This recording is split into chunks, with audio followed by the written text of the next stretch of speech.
مرحوم والدہ کے روزوں کا فدیہ کیسے دیں؟ میری والدہ کا انتقال ہو گیا ہے، مجھے ان کے قضا روزوں کا فدیہ دینا ہے، اس کا کیا طریقہ ہوگا؟ اور کیا میں وہ غیر مسلم کو بھی دے سکتا ہوں؟ نیز کیا فلاحی اداروں میں بھی دے سکتا ہوں جبکہ وہاں پتہ نہیں ہوتا کہ مسلم کو جا رہا ہے یا غیر مسلم کو؟ اویس پاکستان سے۔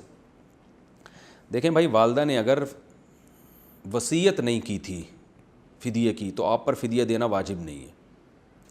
تو والدہ کی وراثت تقسیم کریں، جس جس کے حصے میں جو رقم آئے بس وہ ہے، اور اپنے پیسوں سے اگر والدہ کے لیے صدقہ خیرات کر دیں تو بہت اچھی بات ہے۔ اب چونکہ یہ واجب نہیں ہے تو اس کا حکم بھی صدقات واجبہ میں داخل نہیں ہے۔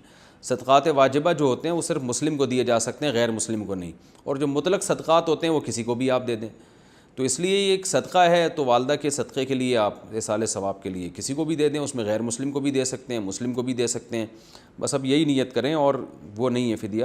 اگرچہ بہت سے ہمارے اہل افتاء یہ بتاتے ہیں کہ فدیہ دے تو اچھی بات ہے، لیکن اس میں بڑی پیچیدگیاں ہیں، تو وہ میں ایک کلپ میں ریکارڈ کروا چکا ہوں کہ بہت زیادہ پھر وارثوں پر دباؤ آتا ہے، اور ظاہر شرعاً تو اس کی کوئی حیثیت ہے نہیں، ایک اللہ کی رحمت سے امید رکھتے ہوئے کہا جاتا ہے کہ فدیہ دے دیں، لیکن پھر نمازوں کا فدیہ بھی ہے، پھر وہ اتنی لاکھوں روپے بن جاتے ہیں، پوری وراثت جائیدادیں اس میں ختم ہونے کا خطرہ ہوتا ہے۔ تو شریعت کا جو مزاج ہے کہ میت کے بعد وہ وراثت اولاد کا حق ہے وہ استعمال کرے، تو شریعت یہ چاہتی ہے۔ تو اس میں آپ اخلاقی طور پر بھی ذمہ داری ڈال دیتے ہیں نا اولاد پر کہ وہ فدیہ دے، تو وہ اخلاقی نہیں وہ سمجھ رہے ہوتے، وہ سمجھتے ہیں کہ ہم نے نہیں دیا تو والدہ کو کہیں عذاب نہ ہو رہا ہو، تو اس چکر میں وہ بہت ڈپریشن میں چلے جاتے ہیں، ٹینشن میں چلے جاتے ہیں، تو عملی طور پر اس کو پھر واجب ہی سمجھنے لگتے ہیں۔ تو اس لیے جب ایک چیز شریعت میں نہیں ہے تو پھر اس کا مطلب نہیں ہے۔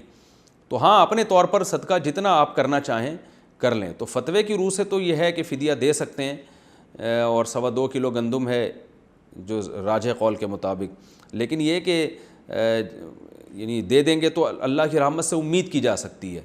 تو اس لیے میں جو فتویٰ دیتا ہوں اس بارے میں وہ یہی ہے کہ بس اب جو وصیت نہیں کی انہوں نے، تو اس لیے بس ان کے لیے دعائے مغفرت کریں، اللہ ان کے روزوں کو نمازوں کو معاف کرے، اور جتنا توفیق آپ کو ویسے صدقات و خیرات کی ہوتی ہے اسی نیت سے صدقہ کر دیا کریں کہ اللہ ان سے جو نماز روزے رہ گئے تھے تو اپنے فضل سے معاف کر دے۔